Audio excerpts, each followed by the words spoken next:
ஏன் நேர்மையா அப்படின்னா, இப்ப இவர் வந்து அரசியலுக்கு வந்துட்டாப்புல. இனிமேலாவது சினிமாவில் நடக்கிற விஷயங்களை தட்டி கேட்கணும்ல.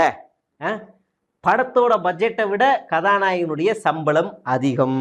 படத்தோட டிக்கெட் விலையை விட ஆடியோ லான்ச்சோட டிக்கெட் விலை அதிகம். அதுவும் 10,000 15,000 வரைக்கும் அந்த டிக்கெட்டுகள் சேல்ஸ் ஆயிருக்கு.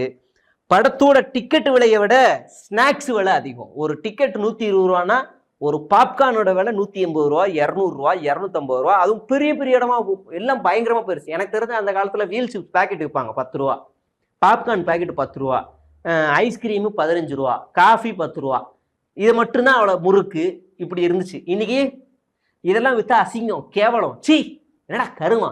பாப்கார்ன்ல சீஸ் அதெல்லாம் போட்டாதான் அந்த மாதிரி எலைட்டா மாறிடுச்சு. அது ஒன்றும் பண்ண. ஆனால் அதோட ரேட்டெல்லாம் எவ்வளோ, அந்த அளவுக்கு போயிருக்கு. இதை பற்றி யார் பேசுவா? அடுத்து, படத்தோட டிக்கெட் விலையை விட பார்க்கிங் கட்டணம் அதிகம். 1 மணி நேரத்துக்கு 120 ரூபா. அடுத்த 1 மணி நேரம் ஏற ஏற உங்களுக்கு டிக்கெட் விலை ஏறிக்கிட்டே இருக்கும். அந்த பார்க்கிங் கட்டணம் ஏறிக்கிட்டே இருக்கும். அது கார்ல எல்லாம் போனா சுத்தம், அதை விட அதிகம்.